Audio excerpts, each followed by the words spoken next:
Welcome to the Audacity to Podcast, episode 145, Post-Production Editing versus Live Mixing.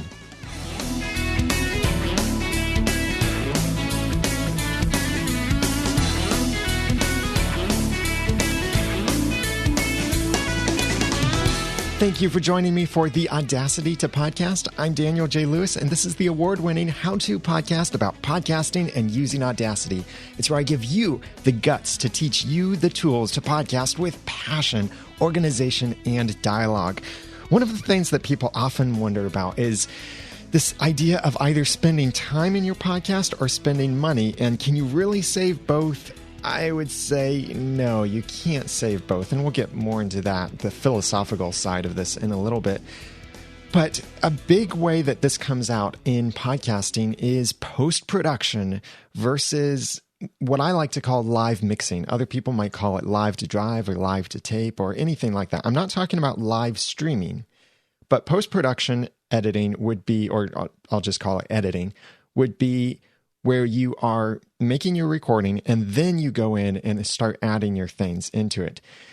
Your live mixing would be where you're adding everything in together at the same time as you are recording, so that you don't have to go back in post-production editing in order to stick all of those things in.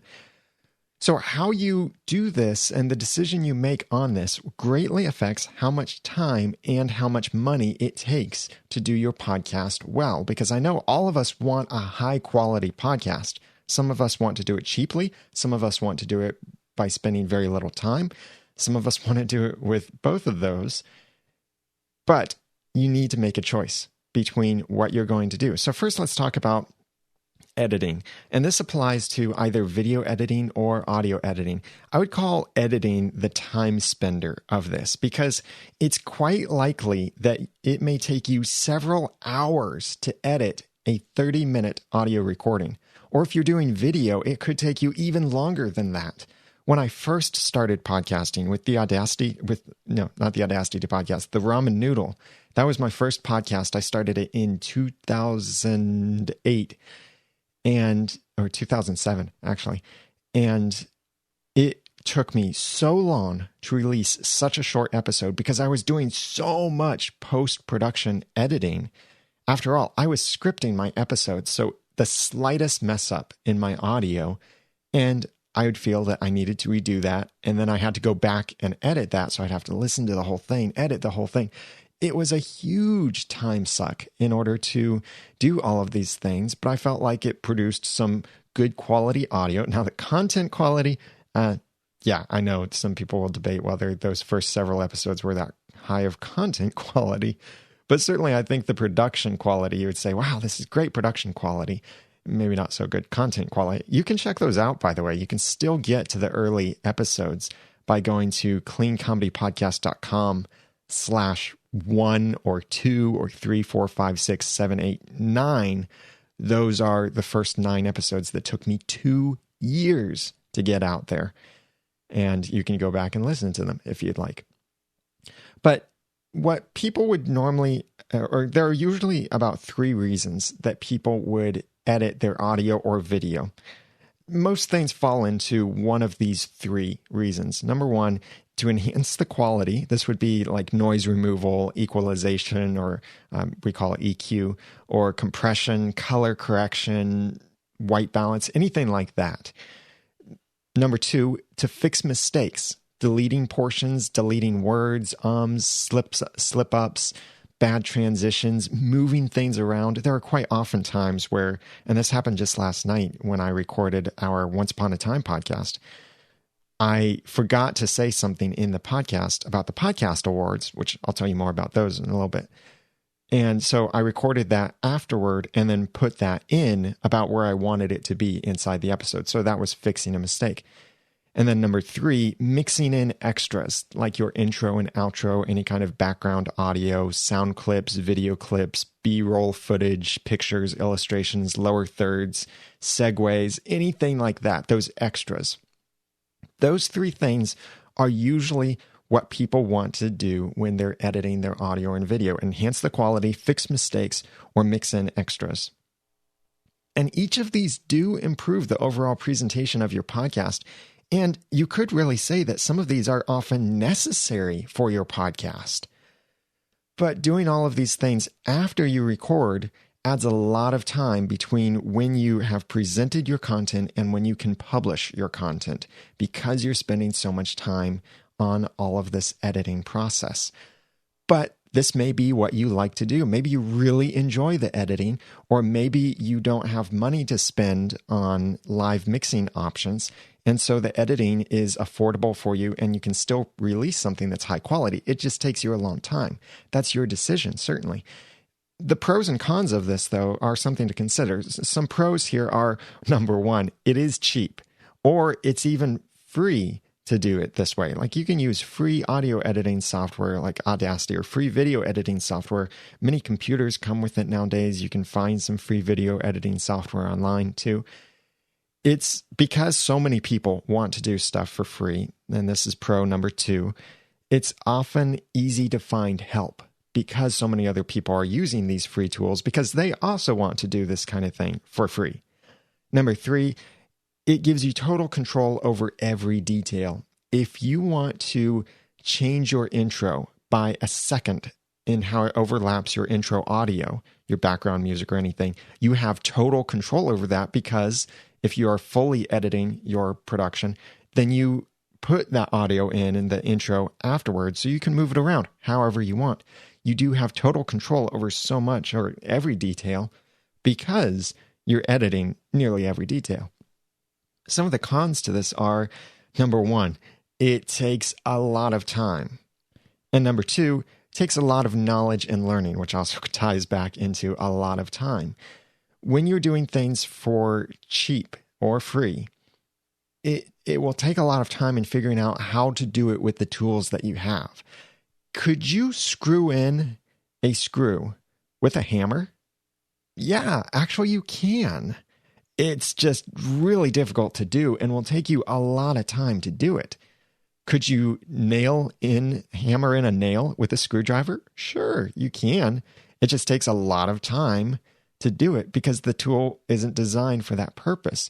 So when you're using a particular tool that may be free or really cheap, it may take you a lot of time to do something because that tool just isn't designed to do that particular thing you want to do in the way that would be the most optimal to do it.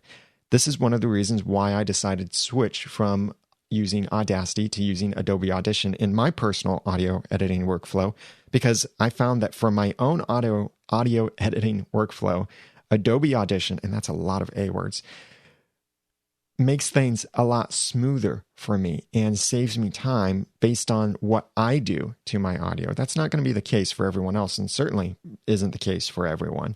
And I already own Adobe Audition, so that's why I decided, I should go ahead and start using this instead of just letting it sit around collecting virtual dust. But also, working with these free tools does take a lot of knowledge and learning. You can, and I've shown this before, and it was crazy to try and explain in the audio podcast, but when I talked about live streaming, I made a chart of how you could connect all of these things together working with super cheap equipment in order to live stream sounds and all of this stuff. You could patch all these things together. The quality ends up dropping down, and you have to learn a lot about what's going where and knowing all of these things in order to effectively use the free tools. But you can do it. So these pros and cons are for you to decide which is the best way to go for you, whether you have the money to invest or if you have the time to invest. Either way, you've got to spend something, time or money.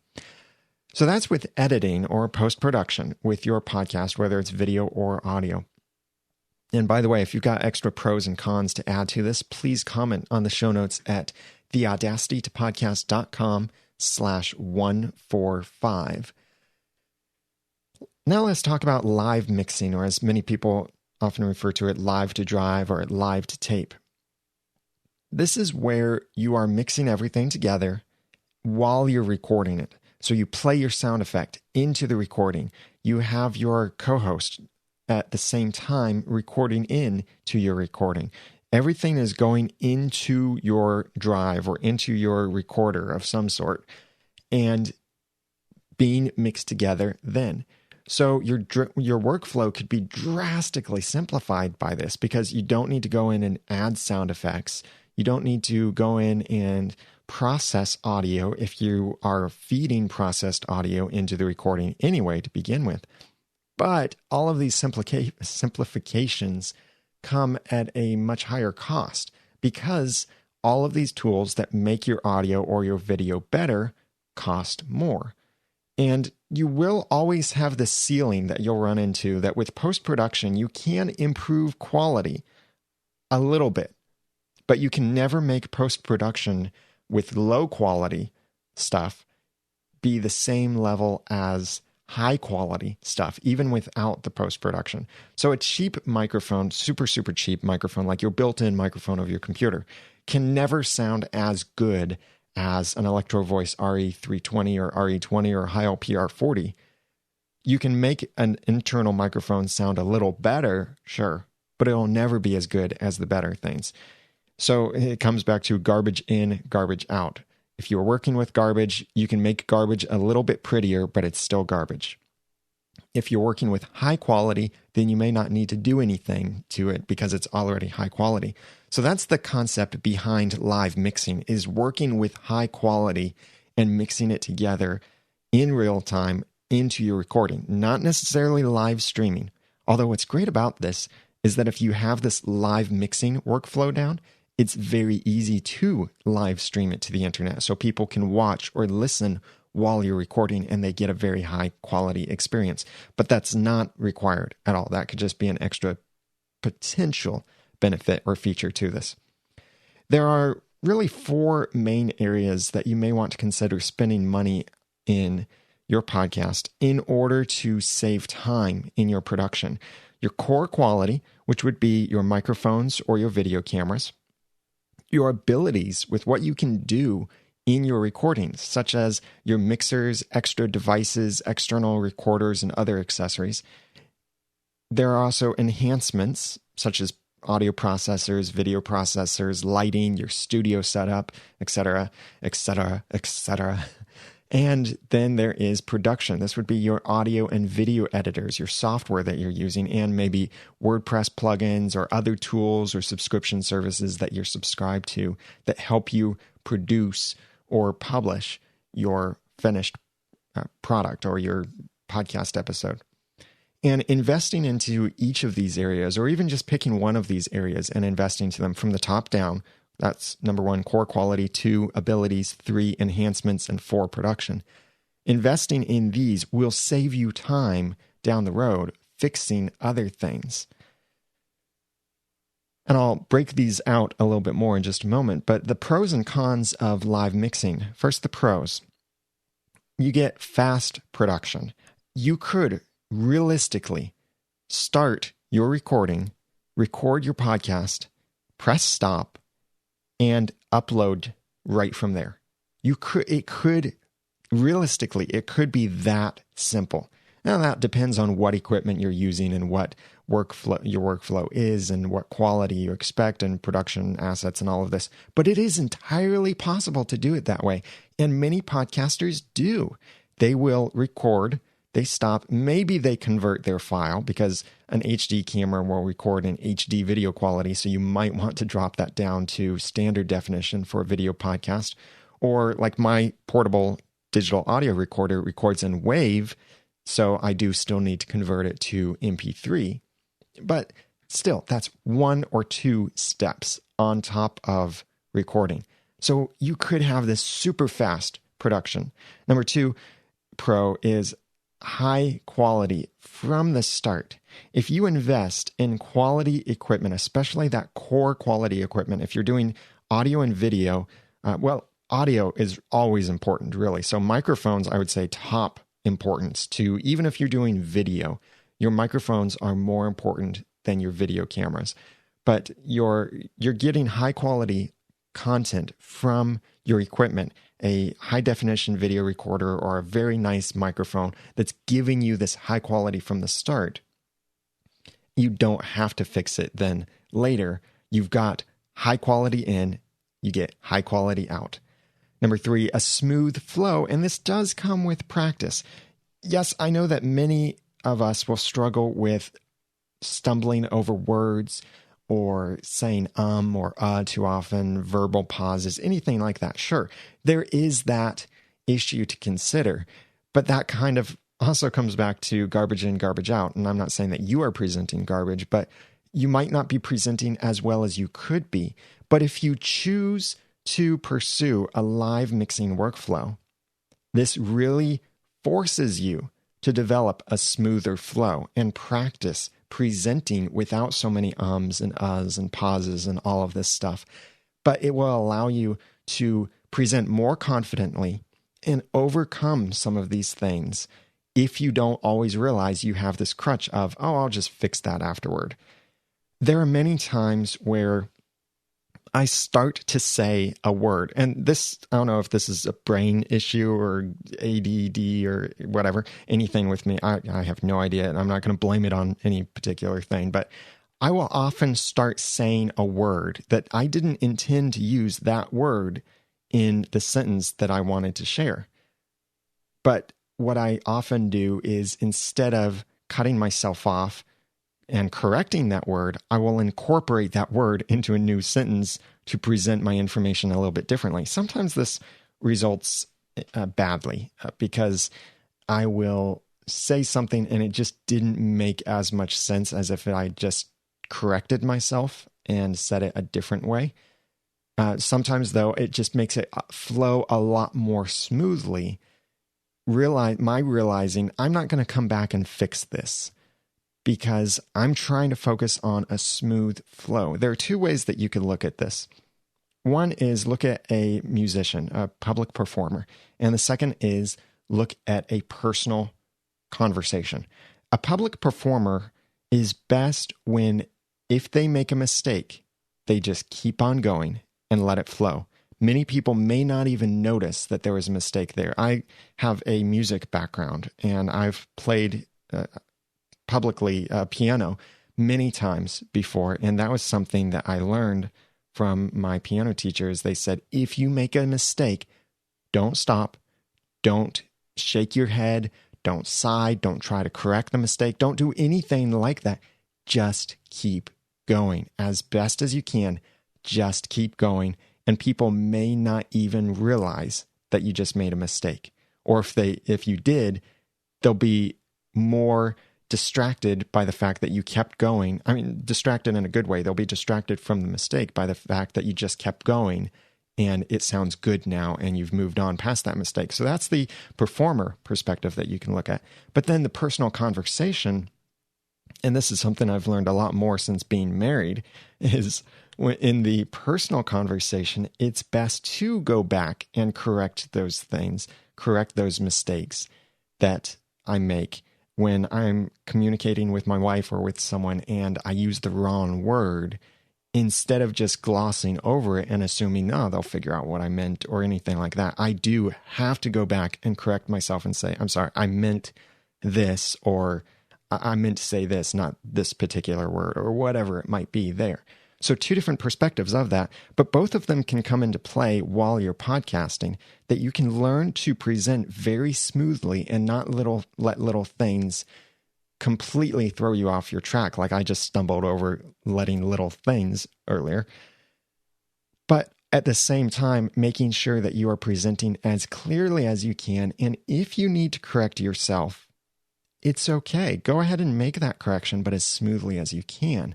And that means that people still get a very personal experience from you, and you won't sound stupid when people meet you in person and they discover that you say every other word, and you're not stupid, but that's an exaggeration. But when you then build your skill more, which live mixing forces you to do, then you get a much smoother flow. So that was a long description of pro number 3 for live mixing. Number 4, when you are live mixing, you can pretty much set it up and forget it. Configure your mixer, your equipment, set it up the way that you want it to be, and you may never have to touch it again.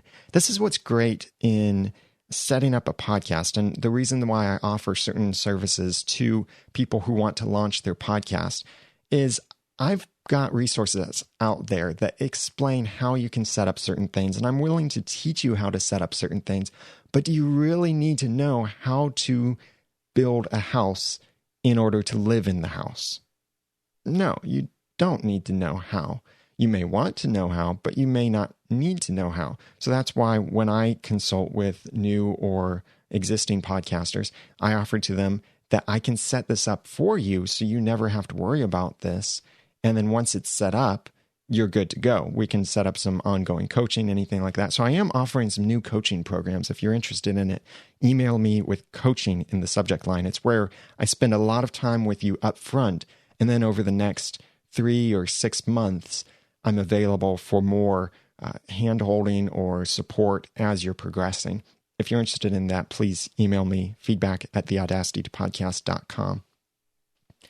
But with live mixing setup, you can pretty much set it up and forget it. Like my compressor limiter gate that I have, which is a Behringer MDX 4600. It's very complicated. Once I figured out how to set it up, I have barely touched these knobs ever since then. In fact, my knobs on here are getting dusty because I'm never turning them. Very similar with my mixer. Once I found the right settings for my mixer, I set it up and I've barely touched the thing since then. It can be the same way with you if you're set up for this live mixing workflow. You get your equipment going, you're good to go. You don't have to mess with this every single time. With software, yes, you sometimes get this and sometimes you don't because you might change the software, certain environments change and such. So I'll review the pros. The pros to live mixing are fast production, high quality from the start, smooth flow, and set up and forget. Some of the cons are live mixing can be expensive or is expensive, depending on your perspective on what's too expensive for you and what you want to do with your podcast as well. The more you want to do, the more expensive this is. But then the easier it is once you make that investment. Number 2, takes more time to set up in the first place because you've got all this equipment and things to set up, connect together, make sure that you get the right settings. It takes that investment of time in the first place. And I would say that the short-term investment of a lot of time really pays out in the long term, as opposed to consistently needing lots of time in the long term. And third con is you potentially lose some flexibility, depending on how you are set up to record. For example, if I have 4 guests in the studio, and we each have our own microphones, and they're plugged into a mixer, and that mixer is recording out to either my computer or a personal digital audio recorder or something, but it's recording in stereo. Stereo gives me at most 2 channels to work with, left and right. If I decide I don't really want to put some people in my left ear and some people in my right ear, but I have them all just centered, then all 4 of those voices are being recorded into the same track. So if Bob talks over Jim, I can't cut out Bob's conversation where he talked over Jim. So if you get the kind of crosstalk there, you don't have the flexibility to edit it as much. But that depends on what equipment you use. If you use something that lets you record in 4 channels, or maybe you have a mixer that lets you send the output to your computer through USB 2 or your FireWire or something like that, where it can record in many channels and every channel on your mixer is a separate channel in your recording, that gives you a lot of flexibility, but it's very expensive. I mean, we're talking $700 or $800 starting points for some of those mixers.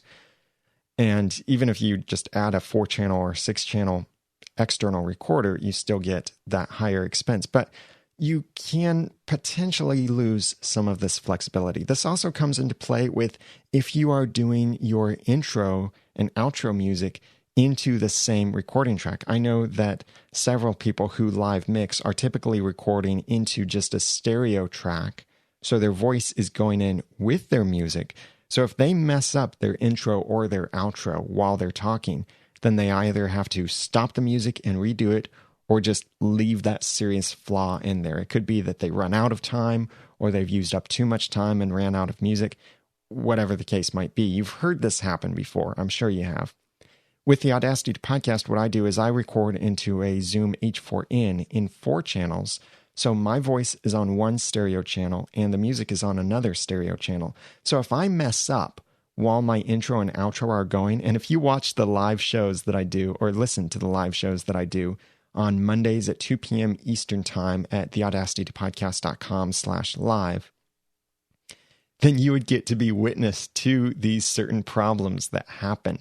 It might be that I timed things poorly. It could be that I just stumbled over some words and forgot what I was going to say, so the music kept playing for a couple seconds.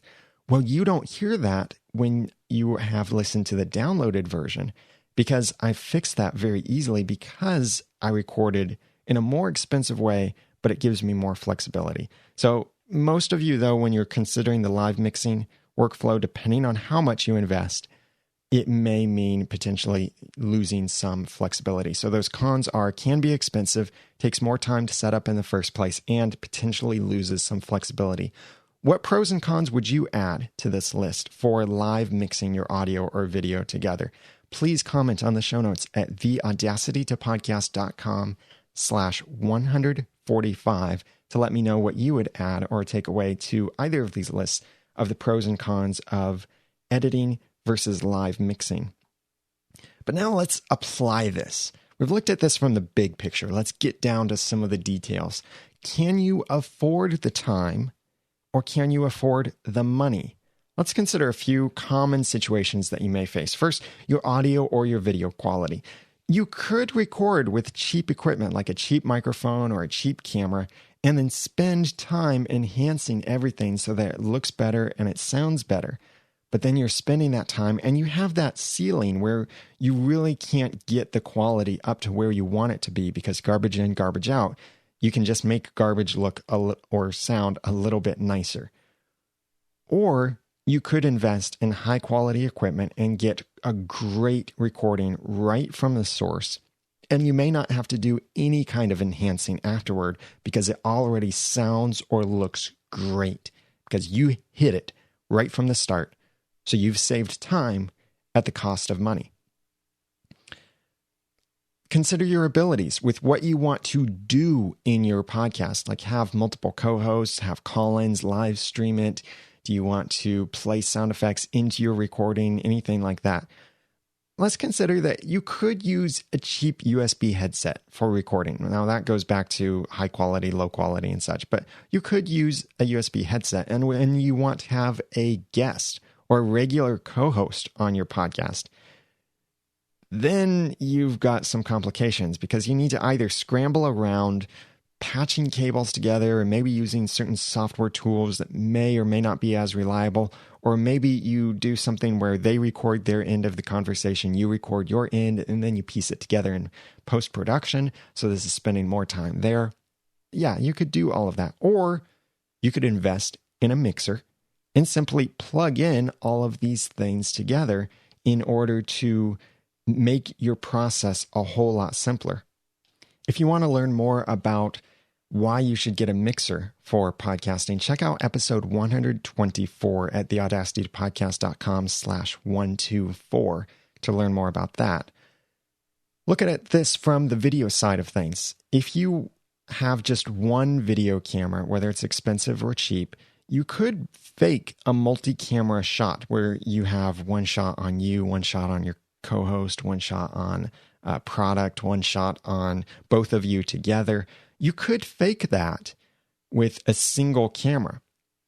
The way you would do it is either you would need to pause your recording, reposition the camera, zoom in, zoom out on the thing and do that. And then you're breaking your workflow seriously, and that creates a nightmare for editing. Or what you could do is just record one camera angle, zoomed out, and then when you want to pretend you have this multi-camera angle, you could zoom in your video software to the particular spot you want, zoom and pan, but then you're reducing the audio quality the video quality, because whenever you zoom, you are blowing up pixels. And that depends on how big the video is that you're pushing out there as well. But that can work to enhance your abilities in your podcast. Or you could invest in a separate camera and a video switcher, either a hardware device or maybe some software to be able to switch cameras back and forth when you want them, and you never have to break your flow. This is the way that studios do it, TV studios, news studios, and such. They have a bunch of cameras, and they're switching back and forth between them instead of moving the camera around each time. So that way, they've made that huge expense and investment up front, and their post-production afterward is seriously reduced. I worked with a company once who was live mixing their videos that they were going to turn into digital products or DVDs to sell later. And they had multiple cameras, and they were doing the mixing while they were recording. They were also live streaming this, so that made for an awesome live stream production that they were doing this live mixing too. But their main goal was to live mix it while it was being recorded instead of post-production, and they turned out those products much faster than if they'd just recorded everything and pieced it together later. You could also record into a computer, and then you have those risks of maybe losing a recording if the power goes out, or if your computer crashes or something is corrupted. You might have some kind of noisy connection on your computer. I just discovered recently I'm not sure if I've always had this problem. I remember maybe hearing it before, but it seemed to come and go at certain times. But I use a USB device that's both an input and an output on my computer for my audio streaming. It's a Behringer U-Control. And I just recently discovered that if I use the device for both input and output on my computer, it is sending a little bit of static or a little bit of electronic interference noise. It's a high-pitched kind of noise back into the recording. Very, very quiet. You may be able to hear this on some of the older episodes, just a few episodes ago of the Audacity podcast. I didn't really know about that until just recently when I bought new headphones. I'm currently using Sony MDR 7506 headphones. I may change that up a little bit, but that's when I discovered that, this is making it into the recording a little bit. I can hear this a little bit.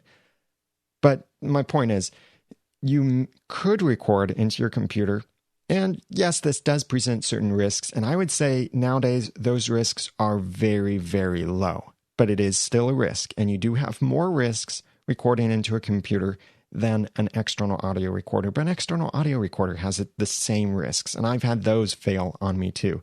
Like I didn't press save properly on the recorder, or the batteries died when I didn't realize it wasn't plugged into external power. That kind of stuff happens too. It's just one has a few more risks than the other, but that doesn't mean that one is bad and you should avoid it. But so you have those risks, and if something goes wrong, then you have to try and fix that and repair it. Or you could invest in an external audio recorder, and then you seriously reduce those risks, and in many ways even have a backup. Like I mentioned recently, the power went out while we were recording a podcast episode. And if I was recording into the computer, then it's very possible that it could have lost the recording if I wasn't recording into a battery-powered laptop computer. It could have lost that recording. But I was recording into an external recorder that also has batteries in it, charged. I'm thankful for that. So when the power went out, I could just press stop, and I knew that my recording was safe. I didn't have to save anything on my computer or worry about anything like that. It was safe. I was good. If you want to learn more about the advantages of an external audio recorder, check out the audacity2podcast.com/99. And you can check that out. So those are some of the abilities that come down to your time versus your money, and which you want to invest, which you're able to invest in order to improve the quality of your podcast. Next are the enhancements in your podcast. The extra things, or the ways that you want to enhance your audio or your video, make it a little bit better in ways. Look at some of these practical things. You could try to record at just the right time of the day and just the right weather outside and get some great high quality lighting that way. Or if that doesn't work out, you could spend extra time trying to enhance your lighting, fix your colors with some software on your computer if you're recording a video podcast. Or if you have invested in some quality lighting in the first place, then the weather makes absolutely no difference, and you can get a much nicer picture from the start. When I do my videos, if you watch most of them, like over at theaudacitytopodcast.com/YouTube or /iTunes video, you'll see the angle that I shoot at has a nice backdrop with my computer and my mixer, audio equipment and such. But I also do it at that angle because I discovered something really cool. There is a window, if you watch those videos, there's a window to the slight left that if it's sunny outside, I get some nice, good sunlight coming in through that window. And then I have some daylight calibrated CFL light bulbs that I put on the right side of that. So what ends up happening is I'm getting sunlight from the right and sunlight from the left, and it ends up looking great. But because I haven't been able to afford extra lighting yet, I still have to record only on good weather days, and or try and fix it in post-production editing. You could also look at the audio that you are recording. You could try and record in just any particular room, and if you have background noise or reverb or anything like that, then you'll need to spend some time fixing that in your recording with enhancements, noise filters, noise reduction, anything like that. Or if you get a good room for this, maybe set up the room in a way that works well, invest in some higher quality equipment so that you can get a higher quality recording from the start. Maybe even just putting up some padding or bookshelves or something like that in the room around you, that kind of investment of money. Then your recording quality will be much better. I'm amazed at what I've been discovering about my recordings now that I'm using better headphones, and it's got me thinking, what can I do to make this room that I record in better for my audio, especially when I'm doing multiple hosts and I'm live streaming, because my computer gets a lot louder. There are more microphones to be concerned with. There are more people talking at different directions. So I'm going to start hanging up some padding in my room, which is really just the lower level of my house, but I call it my studio. And all of us, your studio could be your basement or your garage or your closet. That's okay. Call it your studio. You'll feel better about it. So I'm looking at putting up padding around here, making that little investment in order to improve my audio quality. You could also think about, if you're doing video, you could point your camera just anywhere that works for you, and you end up with either a disgusting backdrop to your video, or maybe you have to spend some time in fancy software in order to put in a virtual backdrop for your video. Or you could set up a nice looking studio area that has a great background, or maybe even invest in a green screen, and then you can put in whatever kind of virtual background that you want. Again, do you want to invest with your time, or do you want to invest with your money? It's really up to you. One is not necessarily better than the other, because money might be in short supply or time might be in short supply. I think for a lot of us, it's really easily both, but we still need to decide which one do we want to invest in. Also think about when you are recording audio and having to edit your audio afterward, and you use equalization or compression. You can run these things on your audio and you can get some good results, but these are extra steps to the process, and you often want to double check things, make sure it did it the right way. Certain things may cause some problems. Or you could invest in a compressor limiter gate like the Behringer MDX 4600, and you could prevent the microphone crossing. If you have multiple microphones in the room, you could record at consistent volume levels. You could also eliminate the audio clipping, which is where you get too loud for the microphone and then the audio gets distorted. So if you throw some money at this stuff, you can get higher quality from the start and save time afterward trying to improve the quality. This works on the production as well.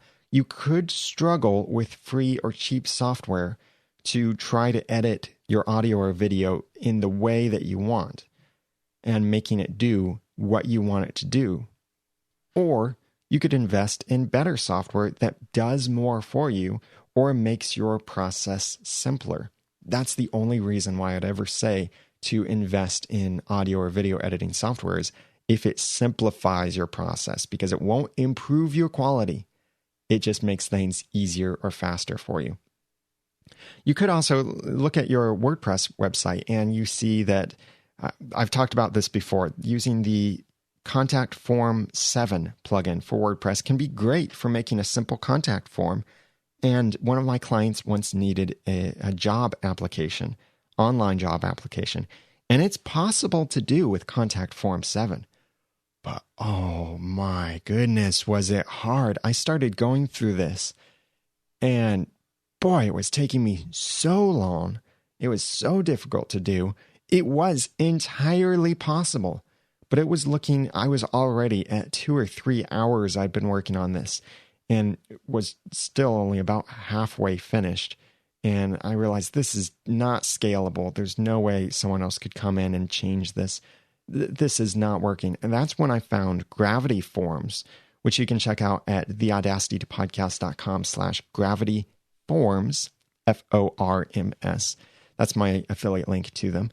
And it's a premium WordPress plugin that makes form creation a whole lot easier. Just drag and drop, type in a little bit here and there, and I've got a form. I was able to make the job application form in, I think, 45 minutes to an hour, completely remake it and finish it when it took me several hours just to get partway through it before. So that little investment of money, or it could be a big investment depending on where you are financially, but that investment of money saved me so much time. And there are many WordPress plugins like this or other tools like this where you could do it without this actual tool. You could do it with a free tool. You could spend a lot of time trying to figure out how to do it in these other ways or hack these separate tools together in order to make them do what you want them to do. Or you could invest in a WordPress plugin or this particular tool that makes it better and easier for you. It's really your choice. Do you have the money to spend or do you have the time to spend? Now comes the philosophical side of this. You've probably heard something similar to this. You can have it cheap, you can have it quick, you can have it high quality. Pick two. The same thing applies to podcasting.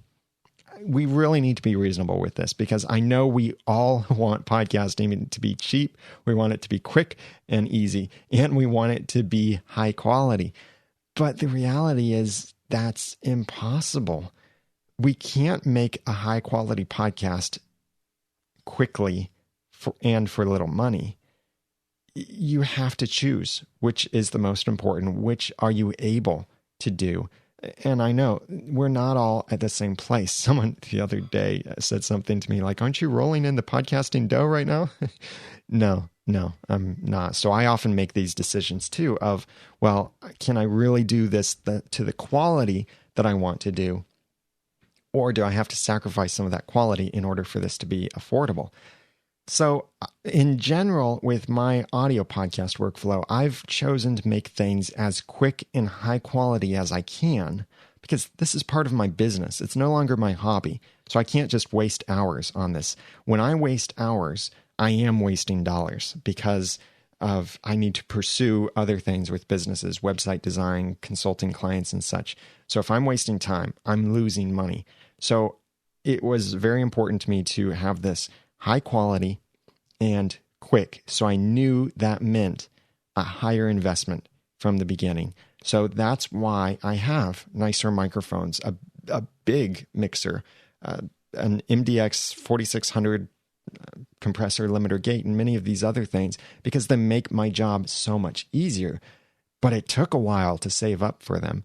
And now that I have them, I'm so glad I do. My digital camera, the Canon T4i, expensive purchase. I think it was around $1,000, but I'm really glad I got it. And I've been able to do some awesome things with it. Before, my best camera before was on my iPad. Yeah, I had to be that person who took pictures with their iPad.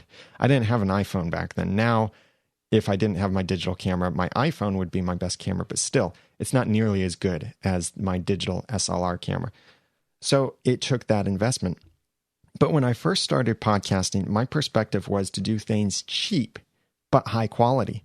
So that's why it would take me hours and hours and hours to release a single episode, because I was working so hard to improve the quality, to edit things so they sounded great, to make my cheap microphone sound better. And it took me a long time to get all of that. But I think I accomplished that in some ways, and certain other things, yes, suffered. And I will admit, even today, sometimes I reach for what's cheap and quick and easy and let the quality suffer a little bit. That's a decision I don't like making, but sometimes that does happen, and I do struggle with that too, because I want that quick and cheap thing, that solution, get it out there, simple, done, I'm finished. But the quality, might not be there. So where are you with this process, with this thinking? When you look at this, quick and easy, cheap or quality, what two of these, quick and easy being one together, what two of these can you choose? And are you implementing in your podcast? Have you ever considered changing one of them? I really don't recommend sacrificing the quality. There can be certain cases for this, sure, but make quality the thing that you're not as willing to sacrifice, and instead either sacrifice the time or sacrifice the money it will take. But always make that quality of both your content and your presentation of the content. That would be how you present it as well as how you record it, and that quality. Make that foremost in your mind of priorities. But what have you chosen? What have you chosen? That was a mental typo. What have you chosen to invest in for your podcasting workflow? Or where have you chosen to take shortcuts in your podcasting workflow? I'd love to hear from you. So please comment on the show notes to let me know what you thought about this topic. Add any pros or cons to some of this live mixing versus post-production editing, and share your thoughts on this content by going to theaudacitytopodcast.com/145. And you can comment there on the show notes and let me know and the other community know what you thought of this content. Also, please send me your questions and suggestions for future episodes of the Audacity to Podcast by emailing feedback@theaudacitytopodcast.com or call 903-231-2221, or go to theaudacitytopodcast.com on your computer or iOS device and record a voice message right from the website. A couple really cool things coming up, and very important things coming up. First, podcast awards are open for nominations October 1st through 15th. We have several podcasts that we would be honored if you would nominate us in the awards, and then the daily voting starts in November. But the podcast awards are at podcastawards.com, and I will set up a page with a video that describes more about how you can nominate us and which podcasts go in which categories. And it'll be very easy to just copy and paste from the page with its URLs and everything to there. But that would be theaudacitytopodcast.com/podcast awards. But the most important things, and we've got a whole bunch of things, but the most important nominations that I'd like to see would be for People's Choice Put Beyond the To-Do List for Best Produced Once Upon a Time podcast. And then Beyond the To-Do List should also go under Business, and Once Podcast also go under Entertainment. And then we've got the Ramen Noodle for Comedy, this show, the Audacity to Podcast, for Technology, and also some shows for education and Christian or religion inspiration. So check that out at theaudacitytopodcast.com/podcast awards for more information about how you can support us by nominating. You can only submit your nominations once. So pull together all of your nominations to submit them together, and I will have a video soon at that same address, theaudacitytopodcast.com/podcast awards. Last announcement, New Media Expo. I'm really looking forward to New Media Expo in Las Vegas in January 2014. And I'm also excited to be presenting again at New Media Expo. We'll have a panel discussion about growing your podcast audience from hundreds to thousands. I'll be talking with Ray Ortega from Podcaster Studio and Dave Jackson from School of Podcasting. And you can sign up for New Media Expo at theaudacitypodcast.com/NMX and use the promo code Daniel20, that's Daniel20, to save 20% off any ticket that you purchase through theaudacitypodcast.com/NMX. I'm really looking forward to that. And by the way, speaking of Ray and Dave, we are really having a blast with Podcasters Roundtable. Please check it out. We've gotten some great episodes out there that I've just been thrilled to be parts of, these fabulous conversations at podcastersroundtable.com. And we're also looking forward to having a more consistent publishing schedule in the future. Like fairly recently, we've talked about modifying your past podcast episodes. Is that right or is it wrong? And we had Steve Stewart and Kelly Mitchell as guests on there. We've also talked about, is podcasting really back or did it even go anywhere? Podcast media hosting and more. We've also got an episode coming out very soon about should you be podcasting? And it's got Lisa B. Marshall from the Public Speaker Podcast. That's a member of Quick and Dirty Tips. A great conversation. And we've got much more coming. So please go to podcastersroundtable.com and subscribe. So that was really the last announcement there.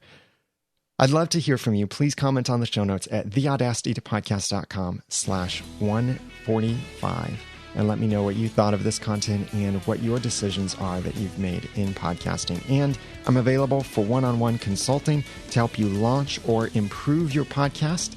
Just go to theaudacitypodcast.com/consulting and send me your questions and feedback for future episodes. Again, that's feedback at theaudacitypodcast.com or call and leave a voicemail at 903-231-2221. And you can also send a voice message through the website, theaudacitypodcast.com. And that's courtesy of SpeakPipe, for which I now have an affiliate link, theaudacitypodcast.com/ can you guess it? SpeakPipe. Yeah, that's right. Please also follow me on Twitter at @TheRamenNoodle, where I tweet about podcasting, web design, and lots of cool things. And check out our other podcasts as part of Noodle Mix Network. We've got something new possibly coming in I'm really excited about as well. I'm always excited about stuff, you're probably thinking. Now that I've given you some of the guts and taught you some of the tools, it's time for you to go podcast with passion, organization, and dialogue. I'm Daniel J. Lewis from theaudacitytopodcast.com. Thank you for listening.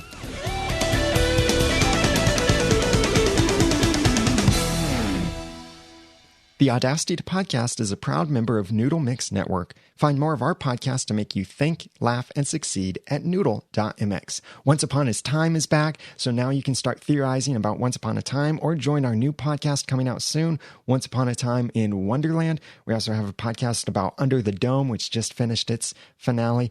Also, there is Beyond the To-Do List, Clean Comedy Podcast, Christian Worldview, Christian Movie Reviews, and more to come. We've also got some science fiction and philosophy, cool things going on. Check it all out at noodle.mx.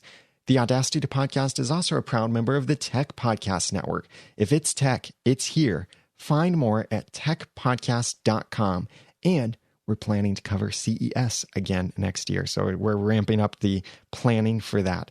Check that out at techpodcast.com, and there will be an opportunity for you to get your podcast in front of hundreds of thousands of viewers.